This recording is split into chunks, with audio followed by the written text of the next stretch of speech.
오늘 우리 주신 하나님의 말씀 사사기 4장 11절에서 24절까지의 말씀입니다. 한 절씩 교도하도록 하겠습니다. 모세의 장인 호밥의 자손 중 겐 사람 헤벨이 떠나 게데스에 가까운 사하나님 상수리 나무 곁에 이르러 장막을 쳤더라. 아비노함의 아들 바갈이 바불산에 오른 것을 사람들이 시스라에게 알리되 시스라가 모든 병거 곧 철병거 900대와 자기와 함께 있는 모든 백성을 하로셋 학구임에서부터 기손 강으로 모은지라. 도라가 바갈에게 이르되 일어나라. 이는 여호와께서 시스라를 내 손에 넘겨주신 날이라. 여호와께서 너의 앞세가 같이 아니하시니라. 이에 바갈이 망명을 거느리고 바불산에서 내려가니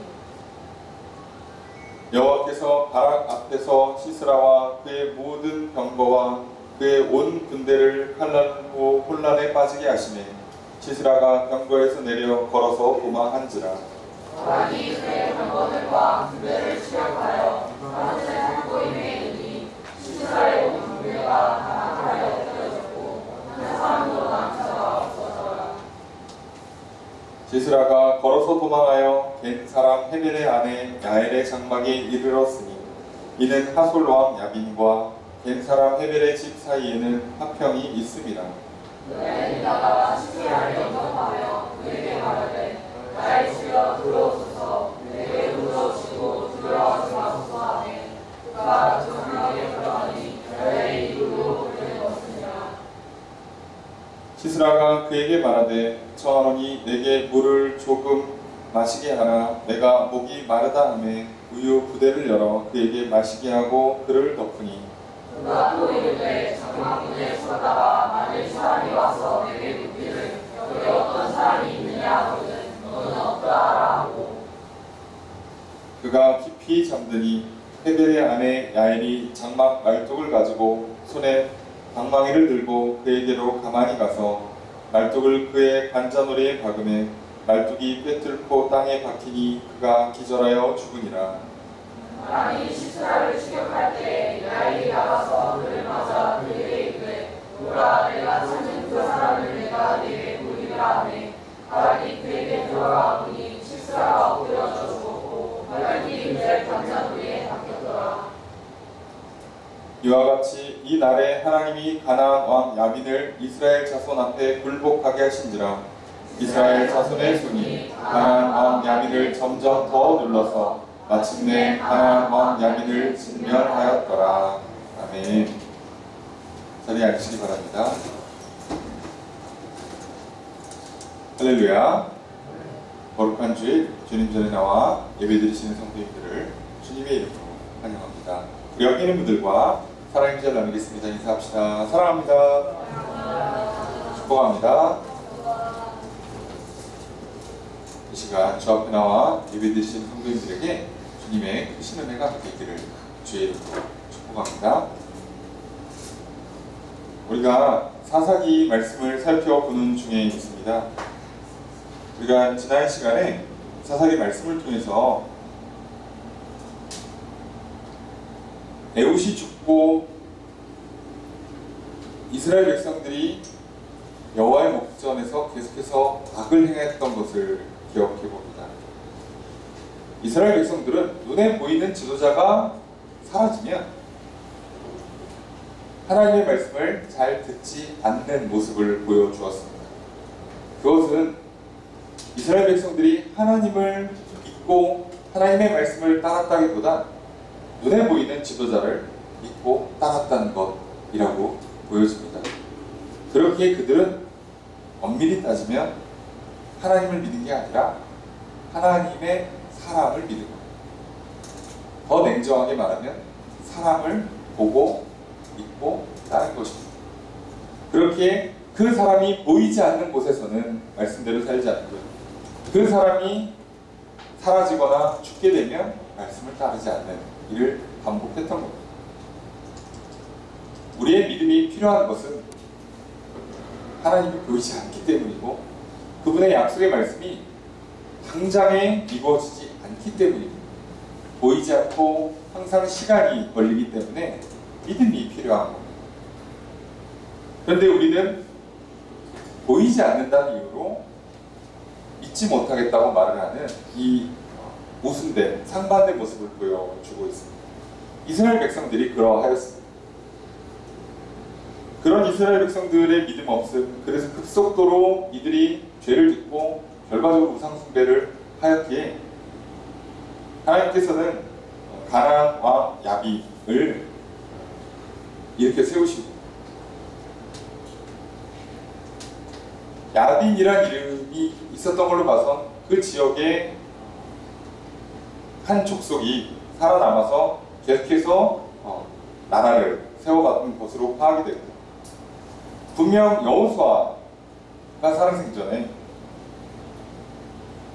이 전쟁을 이겼고 그 당시에 야빈을 죽여 쓰러뜨린 바로 그들인데 왜 이제 와서 그들과의 싸움에서 지는지, 심지어 그들이 갖고 있는 철병거 900대를 보고 싸움을 제대로 해보지도 못한 채 패배를 하고 항복을 하고 그리고 심한 학대를 받게 됩니다. 이스라엘 백성들은 눈에 보이는 걸 믿었기에 여호수아와 함께 싸워서 승리했던 그 승리를 기억하지 못했고, 지금 또 하나님과 나와 함께 하신다면 나가 싸워서 그들을 이길 수 있다는 믿음을 갖지 못해 눈에 보이는 철병거 900대 앞에 그냥 패배를 선언하고 말았습니다. 어마어마한 학대를 받게 됩니다. 그 고통의 세월을 무려 20년을 보내고 난 뒤 이들이 부르짖게 됩니다. 그들을 구원하시기 위해 하나님께서 드보라를 사사로 세우십니다. 드보라는 라피돗의 아내로 소개가 됩니다. 그냥 누군지 모르는 한 남자의 아내입니다. 그리고 여선지자입니다. 지금 20년간 학대를 받고 있고 엄청나게 강력한 군대를 갖고 있는 전차를 갖고 있는 철병거를 갖고 있는 그 나라와 싸워야 되는 상황이라면 하나님께서 강력한 군사력을 갖고 있는 장수를 사사로 세우는 것이 마땅해 보입니다. 하지만 하나님은 그렇게 하지 않으시고 한 남자의 아내였던 여자이면서 어머니이면서 그냥 평범한 가정주부였던 드보라를 선지자로 세우십니다. 그러니 여선지자가 무엇을 했겠습니까? 하나님의 말씀을 전했을 뿐입니다.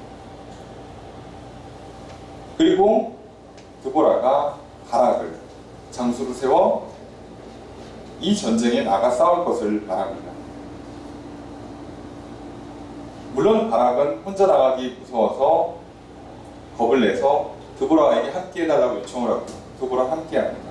대신에 이 전쟁의 승리의 영광을 너가 온전히 얻어가지 못한다는 안타까운 일을 하게 되죠. 믿음이 없으면, 이렇게 반쪽짜리 믿음이 되면 승리를 하긴 하는데 오로지 영광을 다 누리지는 못하는 좀 아쉬움. 내가 누려야 될, 마땅히 누려야 될 상과 복들을 다 차지하지 못하는 그런 아쉬움은 있지만, 그래도 이기면 좋으니까 이기는 게 어딥니까? 그래서 여러분들 정 믿음이 부족하고 용기가 없으시거든 함께 하십시오. 지는 것보다 100번 낫습니다. 다만 혼자 싸워서 이길 수 있는 싸움을 함께 나가 싸우면 절반을 나눠 갖는 게 아니라 가장 중요한 건 내가 얻지 못하는 아쉬움. 이 전쟁의 승리의 영광을 바락이 차지하지 못하는 그런 좀 안타까움이 있을 뿐입니다. 물론 그래도 전쟁은 이겨야 합니다.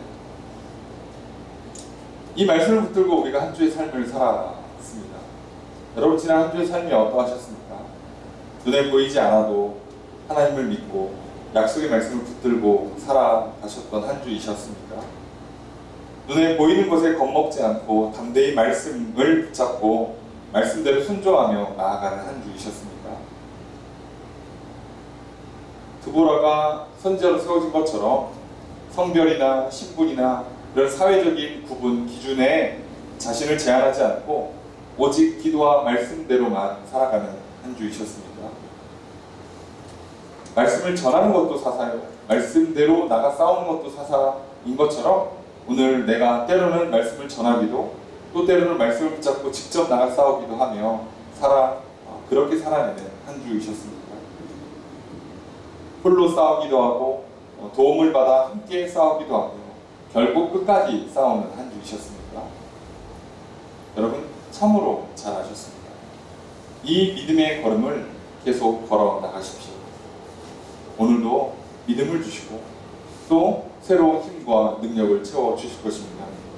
그렇게 함으로 말미암아 또 이 한 주의 삶을 승리의 길로 걸어가실 것입니다. 또 사사가 되어 나의 삶을 또 가정과 일터와 내가 가는 모든 곳마다 놀라운 구원의 역사를 이루는 귀하게 쓰임받는 일꾼이 될 것입니다. 그렇게 오늘 우리 예배를 받아주시고 은혜를 주시는 주님의 크신 은혜가 함께 있기를 주의 이름으로 축복합니다. 혹시 지난 한 주의 삶이 눈에 보이지 않기에 하나님을 믿지 못했고 눈에 보이는 것을 믿느라 세상을 두려워했고 나보다 강한 자들 앞에 패배를 선언했고 제대로 싸워보지도 못한 채 고통과 억압과 불편을 당하며 사는 한 주는 아니셨습니까? 스스로 한계를 정하고 성별이든 나이든 신분이든 사회적인 여러 기준이든 간에 스스로가 자신을 제한해서 할 수 없다, 이길 수 없노라, 스스로를 믿지 못하고 하나님의 말씀을 붙잡지 못하며 살아가는 한 주는 아니셨습니까? 말씀을 전하지도 않고 말씀대로 살지도 않고 혼자서 나가 싸우지도 못하고 함께 나가 싸우지도 못함으로 말미암아 결국 말씀대로 살아내지 못하는 한 주는 아니셨습니까? 그렇다면 이 시간 하나님 앞에 회개하며 나아갑시다. 나의 믿음 없음과 연약함들 그리고 패배를 말미암아 당했던 수많은 어려움과 고통들을 주님 앞에 아뢰시다. 그리고 다시 믿음을 주시기를 그리고 말씀을 붙잡고 나아갈 수 있는 힘과 용기를 더해주시기를 구하며 이 시간 하나님께 예배를 드립시다. 하나님께서 또 오늘 주시는 말씀을 통하여서 그리고 또 오늘 우리에게 성령을 부어주시고 또 말씀으로 함께 해주시고 새로운 힘과 능력으로 채워주사 회복시켜 주실 것입니다. 그런 주님의 크신 은혜가 함께 있기를 주의 이름으로 축복합니다. 오늘 말씀은 계속해서 이 사사드보라가 어떻게 이 가나안 왕 야빈과의 싸움을 승리로 이끄는가에 대한 본문의 말씀입니다. 계속해서 어떤 일을 통해서 하나님께서 이 일을 행하시는가, 이 구원의 역사를 이루시는가 말씀을 통해 살펴보겠습니다. 먼저 11절 말씀 함께 읽겠습니다. 시작. 세상이 노랑을 다준 그 사람들이 떠나 그들에 가까워 하나님 성취하고 그들에 이르러 장막을 쳤더라.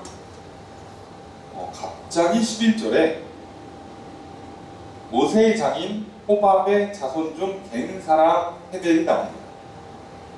뜬금없이 그죠?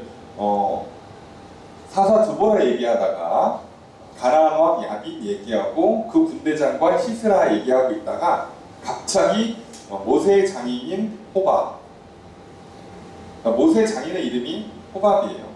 이게 성경은 호밥으로도 부르고 다른 이름으로 부르는데 중요한 건 이 모세의 장인의 집안이 겐 사람이에요. 겐 족속이죠. 겐 족속. 이 사람들이 등장을 해요. 여러분 아시는 것처럼 모세 장인, 우리가 알고 있는 출애굽기에는 이드로라고 이름이 돼 있고 여기는 좀 호밥이라고 돼 있고 둘 다 뭐로 불려도 큰 상관없습니다. 중요한 건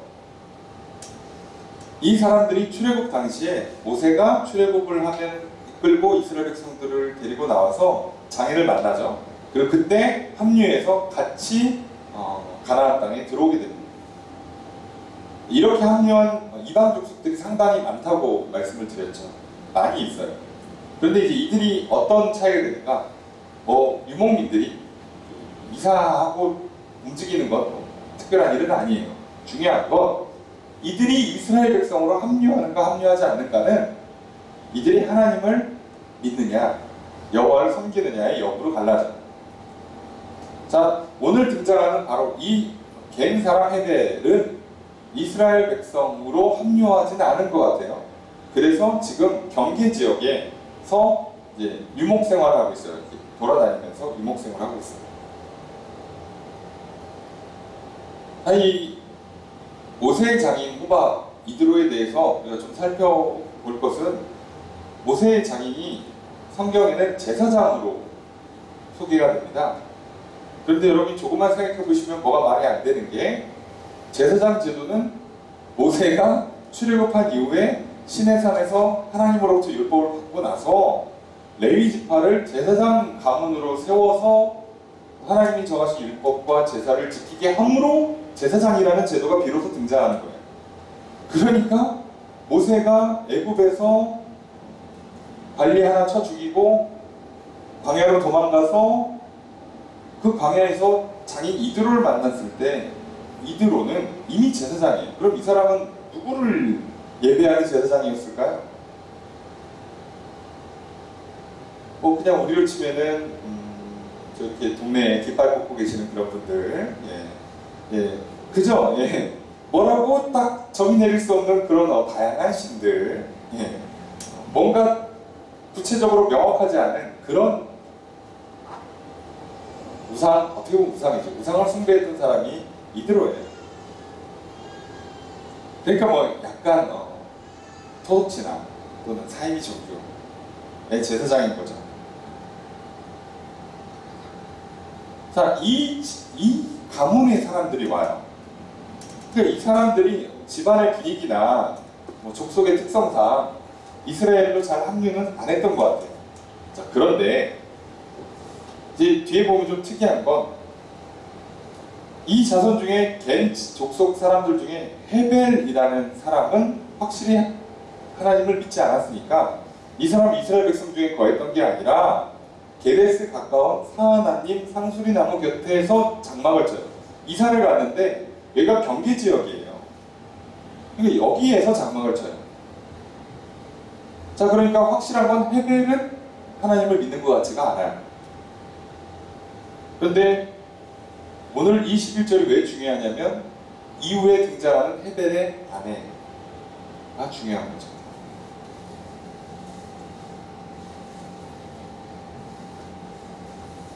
겐 족속이 참 특이해요. 모세를 따라 출애굽 백성을 따라 출애굽의 여정에 함께했는데, 가나안에 정착을 했는데, 그렇다고 하나님을 믿는 건 또 아니에요. 자, 우리 이러기 쉽죠. 친구 따라서 교회를 나오긴 하지만 교회에 그래도 나름 꽤나 높은 출석률을 보여주고는 있지만 그렇다고 하나님을 믿는 건 아니에요. 자, 이럴 수 있어요. 이런 사람들이 마치 겐 족속과 같은 사람들이죠. 그런데 놀라운 건 바로 그 정도밖에 안 되는 사람, 그 정도밖에 안 되는 가문을 통해서 하나님은 구원의 역사를 이루신다는 거죠. 야, 저 딱 봐도 그냥 주일에 한번 예배드리고 누가 봐도 썬데이 크리스찬이에요. 주중에는 세상 사람들과 거의 구분이 안 되는 삶을 살아요. 야, 저 사람이 무슨 하나님의 일을 하겠어? 저 사람이 무슨 하나님의 복을 받겠어? 싶어도요, 하나님 그 사람 쓰기로 작정하시면 쓰십니다.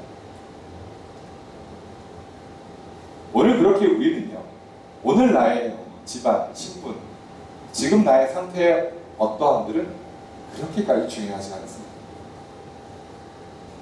오늘 그렇게 하나님 잘 믿다가 내일 뒤돌아서면 소용없는 거예요. 오늘 하나님과 세상을 향해 양다리 한 발씩 걸치고 있다가도 내일 하나님께 돌아오면 또 놀라운 일을 행할 수 있습니다. 그러니 우리는 지금의 어떠함으로 결정되지 않는 존재들이라는 것을 좀 기억할 필요가 있어요. 참 놀랍죠. 그러니 참 이스라엘 옆에 경계선에 살고 있었다는 이유 하나만으로 헤벨은 몰라도 최소한 헤벨의 아내 야일은 하나님을 믿었던 것 같아요. 그러니 지금 당장은 띄엄띄엄 신앙생활 하는 것 같고 얘가 정말 하나님을 믿나 싶은 마음이 들어도요, 우선 한 달이라도 그렇게 교회에 걸쳐놓고 어떻게 가끔이라도 한번 성경 읽고, 자, 그렇게 아슬아슬한 끈을 놓지 않는 것만으로도요, 무한한 기회와 가능성을 갖고 있는 겁니다. 여러분, 너무 높은 기준으로 상대방의 신앙을 정죄하지 마십시오. 내가 그 사람을 위해서 기도하고 있고 그 사람과 연락이 되고 있고 어쩌다 한번 교회를 나온다? 구원받을 수 있는 가능성이 무한합니다. 무한. 그러니 여러분 포기하지 마십시오. 정말 그 이스라엘의 경계 지역에 살고 있었던 이유 하나만으로 그 중에 한 여인은, 그 집안의 한 여인은 하나님을 향한 신앙을 갖고 있었고, 그 바람에 놀랍게도 그 여인의 손길을 통해서 이스라엘을 구원하는 대단한 일이 일어나게 됩니다. 그러니 작은 희망의 신랑 같은 그 희망의 한 가닥 놓지 마십시오. 여러분 스스로를 보면서 실망하지 마십시오. 내가 이러고도 그리스도이니까 여러분 그렇게 실망이 되시면 기도를 하시면 돼요. 회개하시면 됩니다. 아유 이럴 바에는 못하러 교회 나와. 나중에 좀 정신 차리고 제대로 다녀야지. 여러분 그렇게 되면 영영 빠이빠이 하는 겁니다. 그러지 마시고 비록 그럴지라도 기도하기를 멈추지 마십시오. 말씀 붙잡기를 놓지 마십시오. 바로 그 한 사람, 개인 사람 헤벨 같은 그런 신앙의 모습이 우리 안에 있더라도 우린 절대로 하나님께서 놓지 않으시고, 그리고 하나님께서 그 사람을 통해서도 일하심을 기억하시면서 내 안에 있는 그 작은 믿음 하나, 어쩌다 기도 한 번 하고 어쩌다 말씀 한 번 보는 그 작은 믿음 하나라도 하나님께서 붙잡아 주시고 그걸 통해서 놀라운 구원의 역사를 이루시면 되고, 여러분 그 작은 믿음 놓지 않기를, 포기하지 않기를 부탁드립니다. 그리고 그 작은 믿음 갖고 있는 한 영혼을 놓지 마시고 포기하지 마시기를 부탁드립니다. 자, 그가 이제 게데스에서 가까운 사하나님 상수리나무 곁에서 장막을 쳤다. 이사했다는 얘기예요. 유목민이 목축하면서 이사하는 건 아주 자연스러운 일이에요. 또 유목이 아주 큰 집안은 본 집을 정해놓고, 그리고 일꾼들이 오랫동안 돌아다니면서 풀을 뜯기고 돌아와요. 하지만 규모가 작은 유목민들은요, 풀 뜯기면서 같이 이사 다니는 거예요. 같이. 여기가 좋겠다 그러면 여기서 이제 한동안 있다가 가물다, 뭐가 안 좋다 그러면 또 이제 텐트 걷어서 가는 거예요. 자, 그렇게 사는 겁니다. 그러니까 특별한 일이 아니에요. 자, 그런데 이 말씀이 11절에 등장할 수밖에 없는 이유는 이것 때문에 이후에 이 군대 장관 시스라를 죽이는 놀라운 사건이 여기서 일어나죠. 이 장소에 일어나잖아요. 여러분, 오늘 우리들은요, 평범하게 보이는 그 한순간을 굉장히 단순하게, 가치 없게 여기는 경향을 갖고 있습니다. 여러분, 그런데요, 일종의 평범의 역설이에요. 평범한 삶을 살기 위해서는요, 생각보다 상당히 많은 노력을 기울여야 합니다. 이 일종의 역설 아닙니까? 자, 모순처럼 보이잖아요. 아니, 두루뭉술하게 남들과 비슷비슷하게 적당히 좀 잘 살겠다는데 상당한 노력이 필요해요. 절대로 그냥 되지가 않습니다. 그리고 참 아이러니하게도요, 특별한 일, 특별한 삶을 사는 건요, 대부분 우연한 기회에 이루어지는 경우가 많아요. 그래서 대단한 삶을 사는 사람들보다 평범한 삶을 사는 사람들이 더 성실하고요, 더 많은 노력을 기울이는 경우가 많습니다. 그러니 여러분, 우리 인생을 한번 보세요. 매일의 일상이라는 건요, 우리도 상당한 노력을 기울여야 되는 거고, 또 반대로 보면 우리에게 주어진 매일 반복되는 그 똑같아 보이는 그 삶은요, 하나님의 상당한 은혜로만 가능하다는 뜻이기도 해요. 여러분, 평범한 한 여인이 여선지자가 되고요, 평범한 한 가정이 이사를 가요. 자, 이 일들이 만나가지고 이스라엘이 구원받는 놀라운 역사, 군대 장관을 쓰러뜨린 놀라운 역사가 일어나요. 이게 어찌 평범한 일의 연속, 우연의 단순한 우연이겠습니까? 여러분, 우연도 반복되면 필연인 것입니다. 하나님께서 평범한 일들을 통해서 구원의 역사를 이루시는 것이 말 그대로 평범한 일이 아닌 거예요. 하나님의 놀라운 지혜와 능력, 엄청난 은혜가 있어야만 우리의 매일매일 똑같아 보이는 그 평범한 일, 아침에 눈 뜨고 밥 먹고 일하고 공부하고 사람들 만나고 집에서 집안일하고 밖에서 여러 가지 일들을 하는 것들이 매일 반복되니까 당연해 보이고 평범해 보이지만 이것은요 엄청난 노력과 힘이 필요로 하고 또 하나님의 엄청난 은혜의 산물인 겁니다. 절대로 평범한 삶은 우연히 이루어지지 않아요. 여러분, 이 두 여인의 이 상관없어 보이는 각각의 평범한 삶, 한 아내가 돼서 누구는 그냥 가정주부고 누구도 그냥 가정주부인데 여기는 성령 받아서 선지자가 되고 여기는 갑자기 이사를 가는데 한 나라의 전쟁 접경지, 전쟁을 이루는 주로 접경지에서 지금 목축을 하고 있어요. 이 말도 안 되는 평범한 단순한 일들이 어떻게 만나서 구원의 역사를 이루냐. 근데 하나님 그 일을 하시죠. 여러분은 우리가 아무 생각 없이 이 자리에서 예배를 드리니까 옆에 사람이 지난주에도 봤던 그분이고 지난주에 봤던 그분이고 한 1년 전에도 봤던 그분 같고 자 그러니까 다음 주에도 왠지 또 만날 것 같고 그 사람이 습관이 있잖아요. 익숙하잖아요. 그러니까 그분은 어지간하면 다음 주에도 또 그 자리에 앉아요. 그러니까 나도 그 자리에 앉을 거고 그러니까 내가 옆을 보면 그 사람이 또 있을 거란 말이에요. 다음 주에도. 그러니까 마치 당연한 것처럼 보이지만 나라는 한 사람과 그 사람이 이 땅에 태어나서 만나서 한 교회에서 신앙생활 한다는 것은요 결코 우연이 아니에요. 단순하게 만들어진 일이 아니에요. 여러분 내 옆에 있는 한 형제자매를 왜 우리가 소중히 여겨야 되는가? 이건 우연히 만나는 일이 아니라요. 하나님의 엄청난 은혜입니다. 하나님의 상당한 지혜와 노력이, 능력이 가미되어서 일어난 사건이 절대로 그냥 되지 않아요. 제가 부름받고 목회자가 되고 제가 여러분을 만나는 것이 그냥 어쩌다 우연히 이렇게 되겠습니까? 하나님께 저를 부르시고 그리고 이곳에 교회를 세우시는 것이 그냥 우연히 되겠습니까? 그렇지 않아요.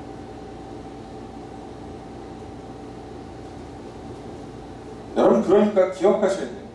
절대로 평범한 것, 그냥 되는 것은 작고 의미 없고 부가치한 것은 없는 겁니다. 그러니 우리가 하나님 은혜 안에 있다면 그 구원을 얻고 존재의 의미를 발견하게 되는 거예요. 나의 평범한 일상이 놀라운 은혜임을 발견하게 되고 나의 평범한 일상을 통해서 또 누군가를 구원하는 놀라운 역사를 이루게 됩니다. 매일매일 똑같은 일을 하니까 매일매일 똑같은 사람을 만나니까 조금 지겨우실 수도 있어요. 그리고 그 소중함을 익숙함 때문에 잊을 수도 있습니다. 하지만 우리는 기억하셔야 돼요. 굉장히 소중한 하루입니다. 어제와 똑같아 보이는 하루지만 이 하루를 살아내는 것이 얼마나 큰 은혜입니다. 여러분 하루에도 몇십 명이 자살로 죽어나가고 몇십 명은 사고로 죽어나가고 몇십 명은 병으로 죽고 몇십 명은 자연히 죽어요. 이 나라 사실 인구가 많은 나라가 아니잖아요. 이 대한민국에도 하루에도 몇백 명씩 죽어나가요. 여러분 우리나라가 작년에 1년에 40만 명이 넘게 죽었습니다. 40만 명이 조금 못되게 신생아들이 태어납니다. 여러분 생각해보세요.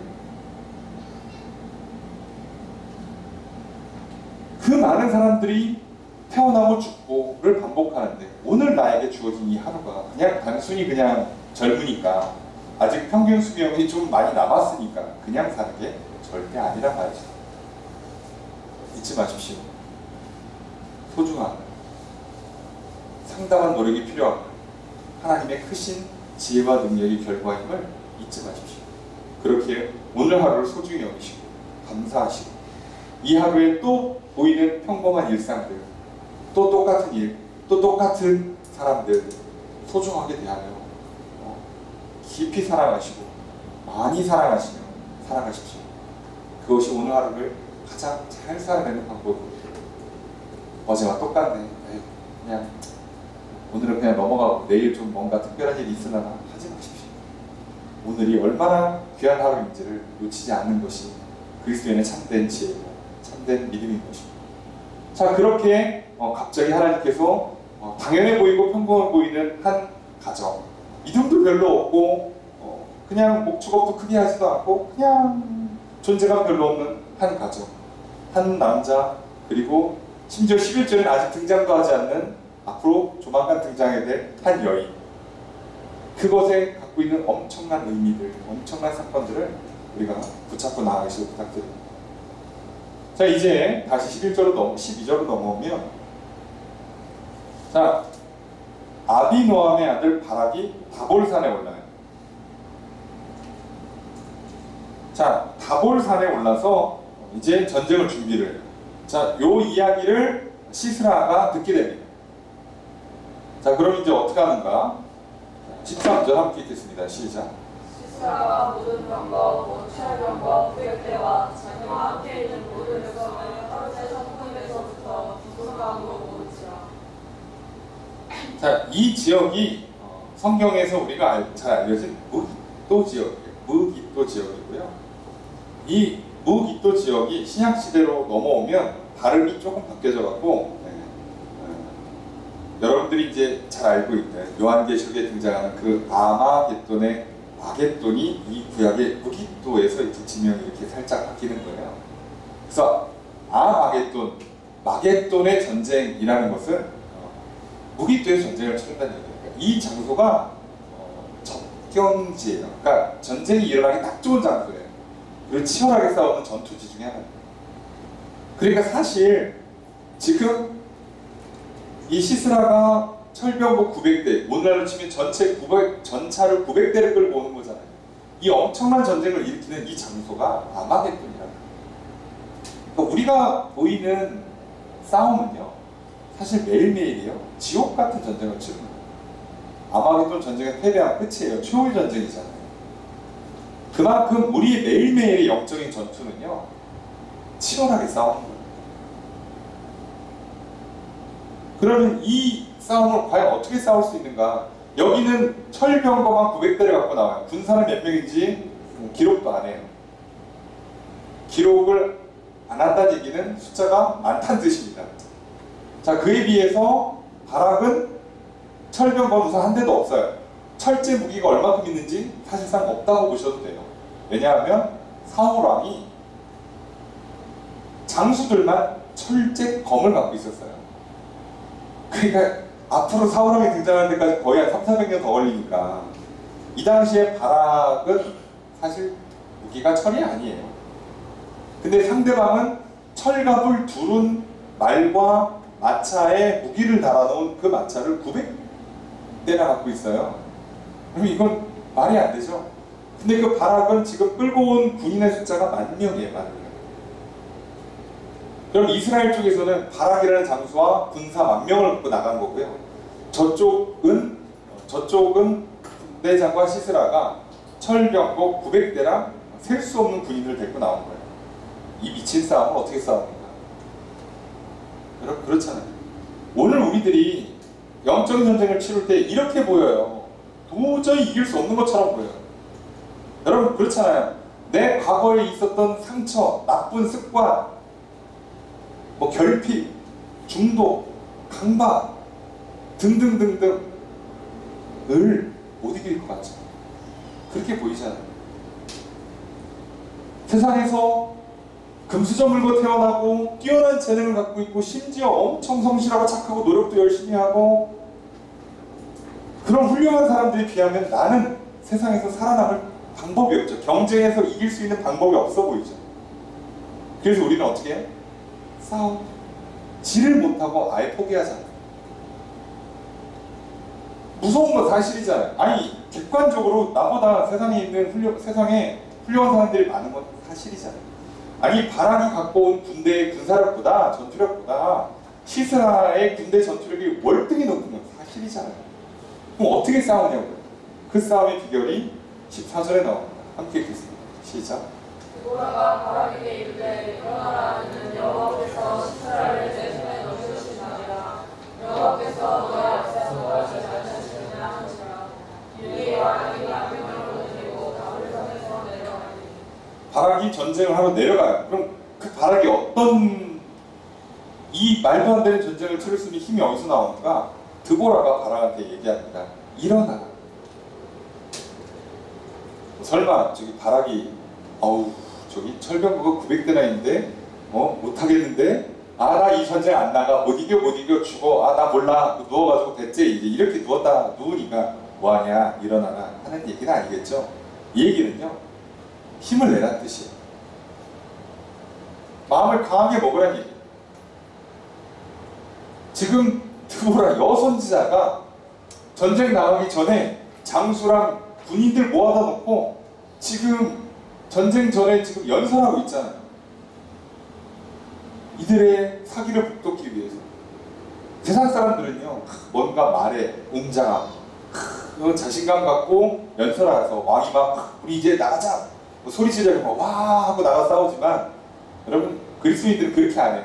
아침에 일어나서 거울 보고 야, 아무리 니들이 잘났어도 나도 할 수 있어. 할 수 있다. 할 수 있다. 할 수 있다. 와 그러고 아침에 문 열고 딱 나가봐야 바로 좌절이에요. 못 이겨요. 그렇게 싸울 수 있는 싸움이 아니잖아요. 나는 할 수 있어. 그러고 딱 문 열고 나가는데 이미 밖에 나와서 만나는 사람이 나보다 잘생겼고 집안이 좋고 그저 능력이 뛰어나고 나왔는데 걔는 벌써 도착해 있어. 벌써 공부해. 벌써 일하고 있어요. 어떻게 이길 거예요? 나보다 더 성실해. 머리도 좋은데 착해. 집안도 좋아. 재산도 많아. 어떻게 이길 거냐고. 여러분 못 이겨요. 우리. 그렇게 이기는 게 아니에요. 세상의 방식으로 사기를 북돋아요? 그런 건 없어요. 용기가 1분도 안 갑니다. 나가는 순간 꺾여요. 그런데 드보라가 뭐라고 얘기하냐면 딱 세 마디밖에 일어나라. 여호와께서 시스라를 내 손에 넘겨주신 날이다. 선포해요. 그리고 뭐라고 합니까? 여호와께서 너의 앞에서 나가지 않았느냐. 반대로 물어요. 야 지금 여호와께 네 앞에 나가 있어. 임마. 뭐하고 있어? 빨리 가. 오늘 네가 이겨. 일어나서 가. 끝이에요.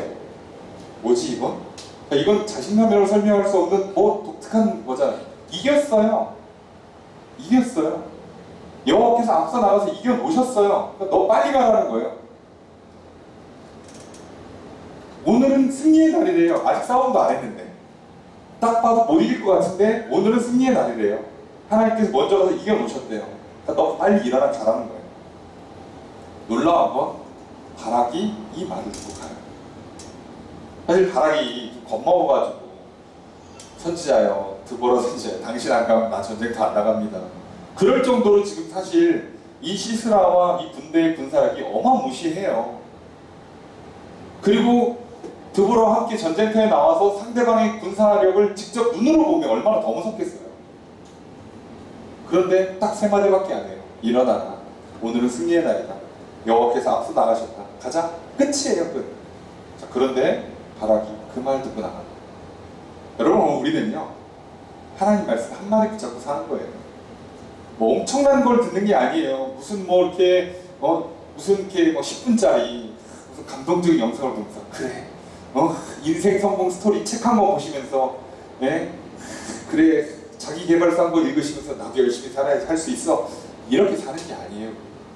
하나님 말씀 하나 붙잡고 선포하고 그냥 가는 겁니다. 하나님 나와 함께 하신다. 하나님 나는 승리를 이끄신다. 가자. 그리고 가는 거예요. 아무 이유가 없어요. 여러분 겁이 안 날 수 없어요. 사람이 눈을 뜨고 있는 한은 겁나요. 겁납니다. 당연한 거예요. 이 전쟁이 참 재밌는 전쟁이에요. 피할 수 없는 전쟁이에요. 우리가 지난주에 살펴본 것처럼 하나님께서 뭐라고요? 내가 시스라를 이 무기토 지역에다가 군대를 모아놓을 거라고. 무슨 얘기예요? 이 왕 야긴이랑 군대장관 시스라한테 어떤 마음을 주겠다는 거예요? 이스라엘을 그냥 다 멸해버리자. 이런 마음을 하나님이 불어넣어 주시겠대요. 전쟁 준비하고 오는 거예요. 벌써 이쪽은 와요. 피할 수 없어요. 이 전쟁은 피할 수 없어요. 여러분 세상과의 경쟁, 싸움은요 피할 수 없어요. 그리스도인들이 좋게 넘어갑니다. 죄의 유혹을 어떻게 잘 다스려서 세상의 수많은 악과 불법과 편법과 이런 것들을 적당히 넘기면서 살아갈 수 있어요? 그런 거 없어요. 피할 수 없는 싸움이에요. 여러분 우리가 신앙을 지킨다? 무조건 갈등을 피할 수가 없어요. 친구 중에 누군가는요 야 너 자꾸 이렇게 교회 가고 그러면 너랑 나 이제 안 만나.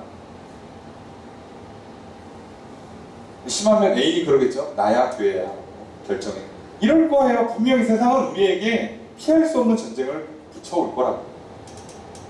피할 수 없어요. 우리가 직장을 선택할 때도 마찬가지예요. 성공이냐 주일성수냐 싸워야 돼요. 우리를 피할 수 없어요. 이게 뭐 그냥 좋게 넘어갈 것 같습니까? 엄청난 싸움이에요. 그런데 놀라운 건 피할 수 없는 전쟁인데 또 패할 수가 없는 전쟁이에요. 왜냐하면 하나님이 앞서가시거든요. 야, 이게 참 그래서 우리한테 믿음이 필요한 거예요. 눈앞에 보면 못 이겨요. 앞에 있는 적을 보면 이길 수 없게 보여요. 누가 봐도 강해요. 바보 아닌 다음에는 그 정도 다 계산할 수 있어요. 제가 나보다 강해요. 난 저 사람 못 이겨요. 나는 경쟁에 살아남을 수 없어요. 잘못된 판단이 아니라고요. 정확하게 판단 내린 거예요. 자, 그런데 우리는 객관적인 사실로 인생을 사는 게 아니잖아요. 눈에 보이는 것 넘어서를 볼 수 있어야 돼요. 그래서 믿음이 필요한 거예요. 하나님이 살아계신 거예요. 하나님의 약속의 말씀이 이루어짐을 믿어야 되는 거죠. 그 믿음으로 나가 싸울 때 이기는 겁니다.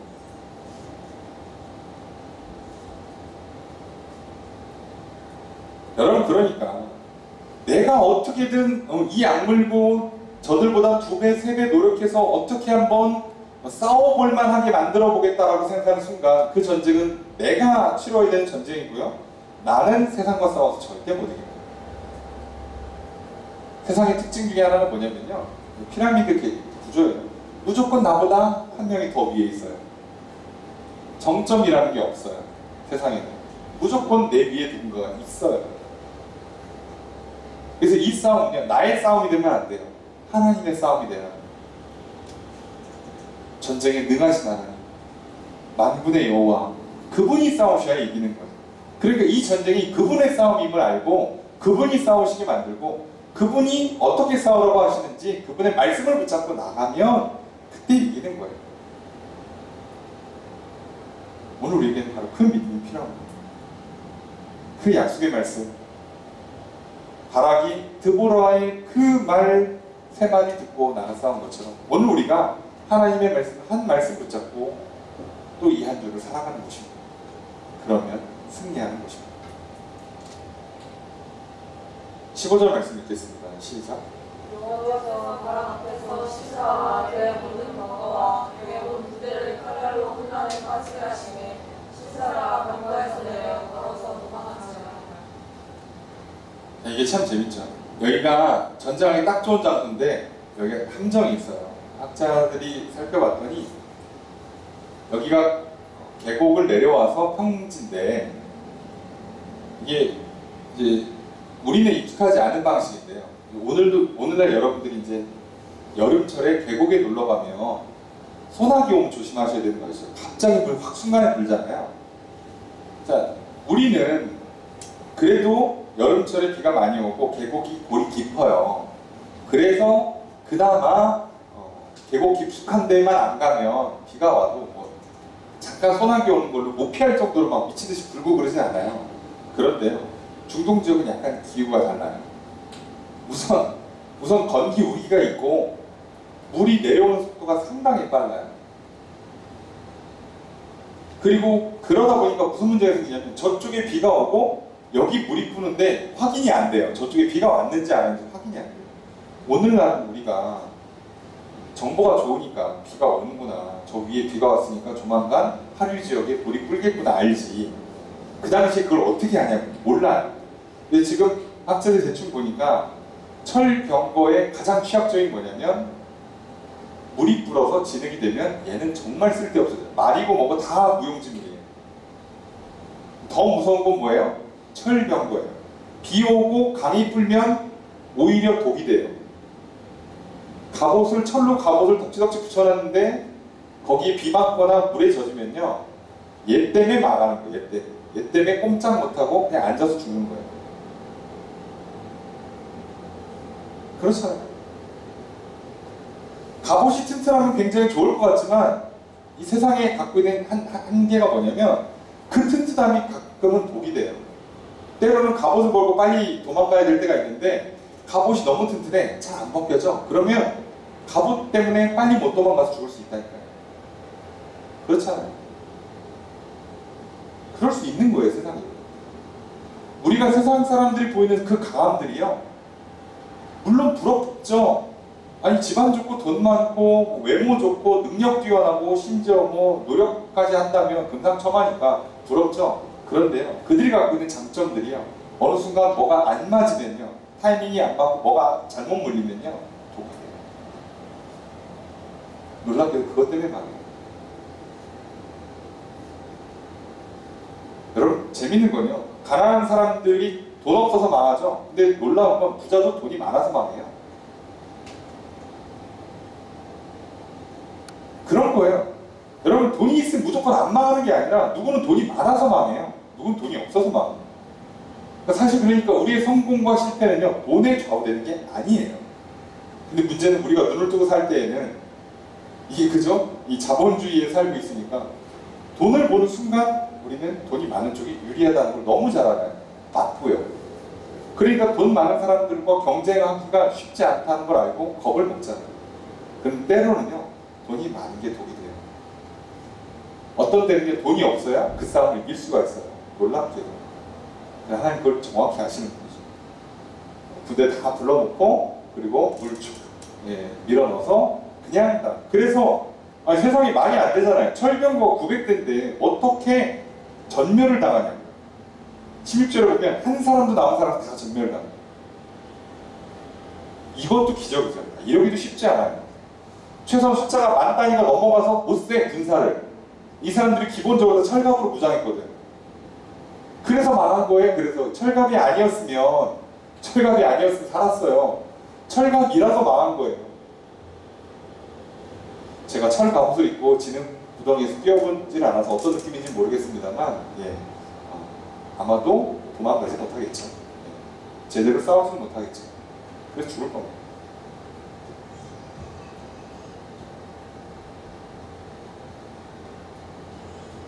자, 이렇게 해서 엄청난 패배를 갖게 되고, 이제 군대장관 시스라가 겨우 도망쳐요. 겨우. 그래도 장수라고 도망을, 힘이 있나 어떻게 도망을 잘 쳤어요. 얼마나 힘들었겠어요? 도망을 쳐서 이제 바로 11절에 등장했던 그 곳으로 가게 됩니다. 17절 말씀 읽겠습니다. 시작. 시스라가 걸어서 도망하여 벳사람 헤베안에 야엘의 장막에 이르렀으니 이는 하늘 왕 야빈과 벳사람 헤베의 집 사이에는 화평이 있습니다. 자, 시스라가 걸어서 도망가요. 병거를 못 한다고. 지금 병거를 할 수 있는 상황이 아닌 거예요. 그러니까 그 병거에서 내려서 모르겠어요. 재빨리 병거에서 내려서 사는 건지 하여간에 아니면 장관이니까 맨 뒤에 있다가 본인만 겨우 물에 휩쓸리고 난리가 날 때 겨우 본인만 빠져나온 건지는 모르지만 어쨌든 시스라가 살아서 왔어요. 왔습니다. 그래서 접경 지역에서 가다가 어느 집을 발견하느냐? 바로 그 집 겐 사람 헤벨의 집을 발견해요. 근데 헤벨은 목축업자니까 지금 양치러 어디 갔겠죠. 여기는 우리를 치면은 캠핑이에요. 텐트잖아요. 금방금방 접었다 폈다를 해요. 그 헤벨의 아내인 야엘이 집에 있어요. 근데 시스라가 딱 보고 알은 거죠. 이쪽 사람들은 우리랑 평화 조약을 맺은 사람들이에요. 그러니까 괜찮다라고 생각을 하는 거죠. 근데 18절에 야엘이 굉장히 특이한 일을 합니다. 함께 읽습니다. 시작. 야엘이 나가 시스라를 연결하며 그에게 말하되 나의 주여 들어오소서 내게로 들어오시고 들어와서 마소하되 그가 그 장막에 들어가니 야엘이 입으로 돌려서옵니다. 야엘도 시스라를 알아봤어요. 사실 한 나라의 군대장관쯤 되는 사람이면 어지간하면 다 알아보겠죠. 그리고 또 복장에도 티가 날 거고요. 알아봤어요. 영접해줍니다. 환영해줘요. 뭐라고 얘기하는가? 주여 들어오소서. 극존칭이에요. 왕을 부를 때, 장관을 부를 때 쓰는 호칭이잖아요. 주인님이라고 불러가면서 들어오십시오. 두려워하지 마십시오. 자, 들어가니까 어떻게 해요? 이불로 덮어줘요. 갑자기 전쟁하다 말고 도망쳐온 사람이 이불로 덮어주냐. 그래서 물이 불었을 확률이 매우 높다고 합니다. 비가 급격히 소나기가 어마어마하게 폭우가 내렸든가 아니면 갑자기 물이 불어가지고 그래서 난리가 났을 거예요. 그래서 이제 그죠? 철갑 입고 비 맞고 춥고 덜덜 떨면서 겨우 살아났을 거 아니에요. 자, 그래서 이불로 덮어주는 거예요. 자, 그러고 이제 얘기를 해요. 물 좀 달라. 얼마나 힘들었겠어요? 물 좀 달라 그러니까, 목이 마르다 그러니까 우유를 줘요. 이 당시에 우유 나름 귀한 겁니다. 잘 대접해주고 있어요. 그래서 얘기합니다. 장막문에 있다가 사람이 만약에 뭐 누구 있냐? 라고 하면 나 없다 그래? 자, 이렇게까지 해요.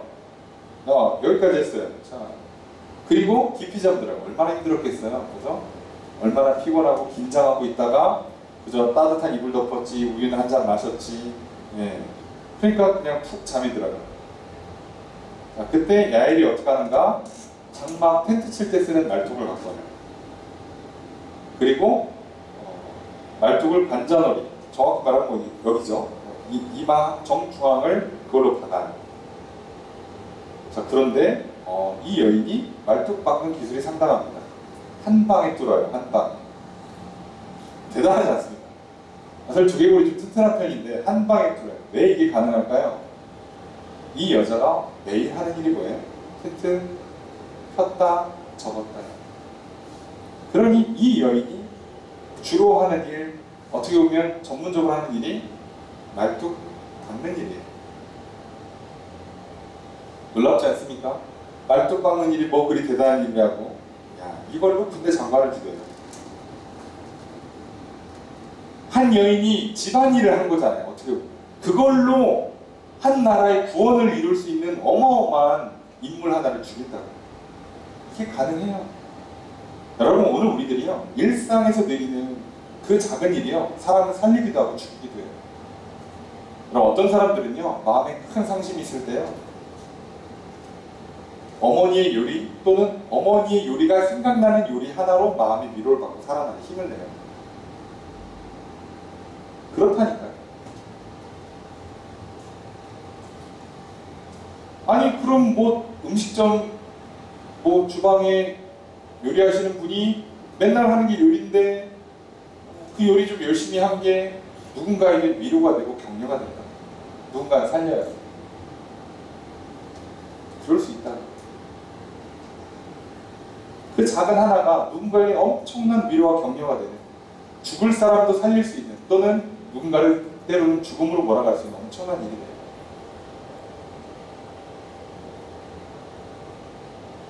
안타깝게도 만약에 누군가가 자살을 마음에 품었다고 생각해 봅시다. 그리고 이제 마지막으로 전화를 걸어요. 친구한테. 밥이나 한 끼 먹자. 친구랑 밥 한 번 먹는 게 뭐 대단하다고. 근데 야, 귀찮아, 됐어. 그게 마지막 통화가 될 수 있어요. 근데 만약에 그 상황이 반대로 일어나요. 친구는 그냥 죽자 이러고 있는데 전화를 걸어. 마지막에 전화는 뭐야? 그래서 받았는데, 야, 뭐하냐? 나와, 밥 먹자요. 근데 하필 밥 먹었는데 그게 또 할머니의 그 밥, 어머니의 그 밥 같은 느낌의 밥이에요. 그럼 사람이 살아요. 이게 사람이 참 희한하다니까.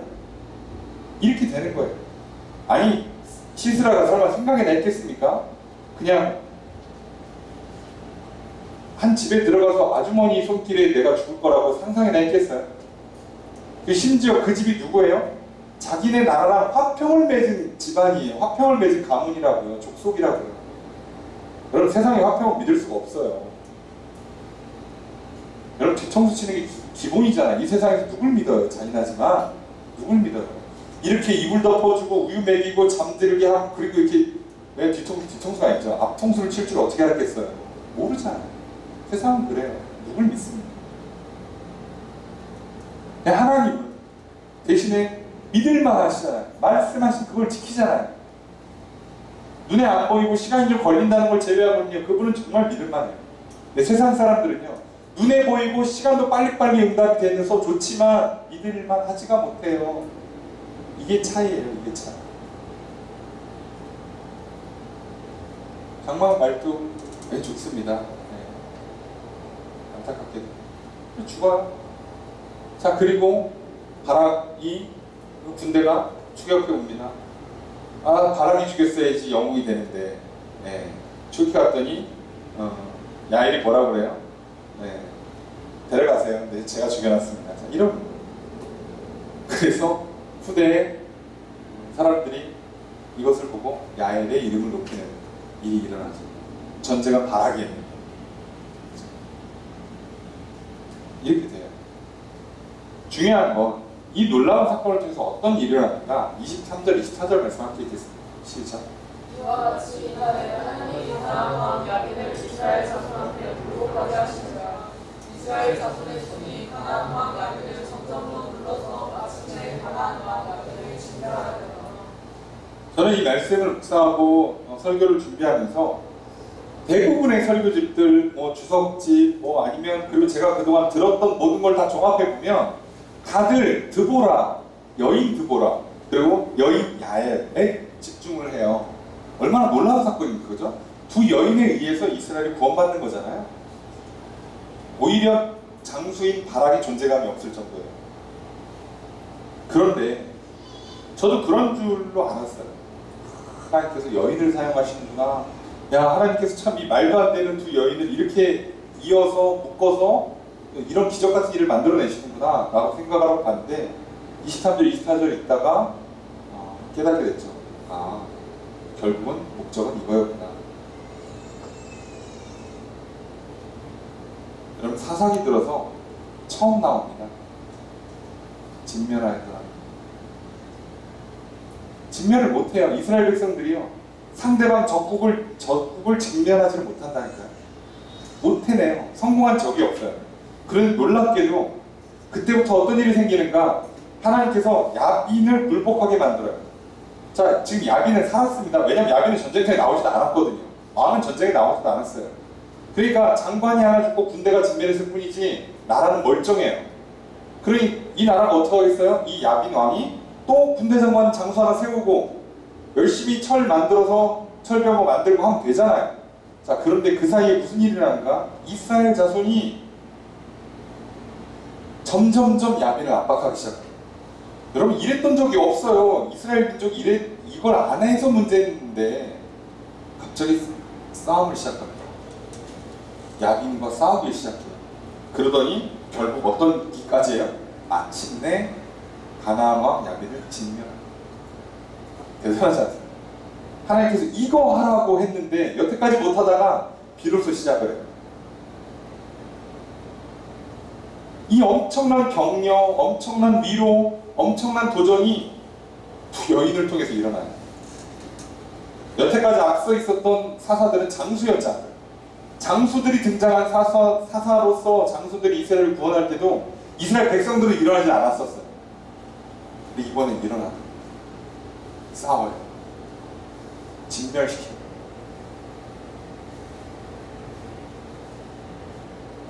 여러분, 오늘 우리가 하나님께서 우리에게 이런 엄청난 용기와 격려를 주세요. 한번 큰 싸움을 이기게 해주세요. 말도 안 되는 일을 일어나게 해주세요. 왜 하나님 우리 기도에 응답해 주시고 우리에게 복을 주시고 기적을 일으키실까요? 앞으로 내가 다 할 테니까 너는 그냥 숨만 쉬고 있어. 아니죠.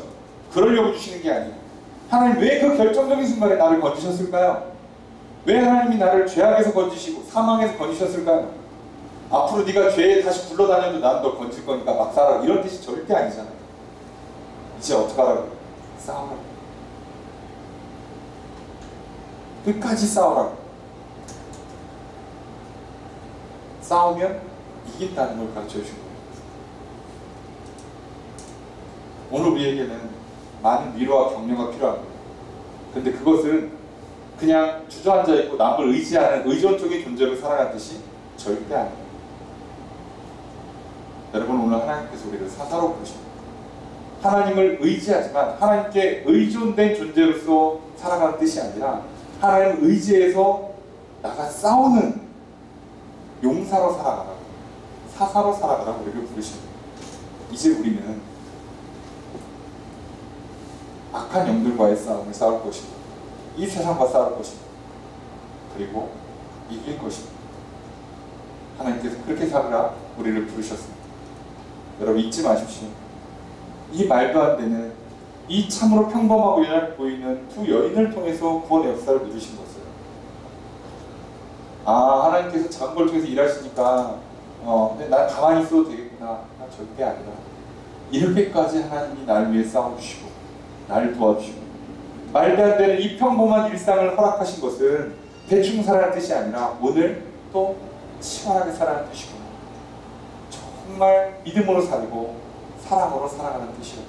늘 깨닫게 하시고 그렇게 살기를 원하셨기 때문에 이제 우리가 또 새로운 한 주를 시작합니다. 여러분, 지난주와 똑같은 삶을 또 살지도 모릅니다. 나는 너무 평범하고 작아 보이고 약해 보이고 존재감조차 없어 보일지도 모릅니다. 하지만 그런 나를 통해서, 그런 평범한 일상을 통해서 하나님께서 놀라운 구원의 일을 이루실 것입니다. 그걸 통해서 이제 하나님께서 주저앉아 있지 말고 남을 의지해서 살아가지 말고 나를 믿고 내가 함께함을 믿고 내가 약속한 그 말씀을 붙잡고 담대히 나가 싸워서 승리하는 용사가 되라. 심지어 다른 사람을 건져 올리는 구원의 용사, 사사로 살아가라는 우리를 또 부르십니다. 여러분, 이제 그런 삶이 우리 앞에 또 펼쳐졌습니다. 이 새로운 한 주, 이제 6월 한 달 새롭게 시작합니다. 놀라운 승리의 삶, 사사의 삶. 점점점 싸우고 또 싸워서 마침내 진멸하기까지 이르는 죄악과의 승리, 죽음과의 승리, 그리고 삶의 수많은 문제들과의 싸움에서의 승리하는 하나님과 함께 말씀을 믿고 나아가는, 그리고 결국 승리하는 우리 모두가 되기를 소망합니다. 그렇게 살아가도록 또 오늘 우리를 부르시고 도우시고 힘주십니다. 주님의 그 크신 은혜가 우리 가운데 늘 함께 있기를 주의를 축복합니다.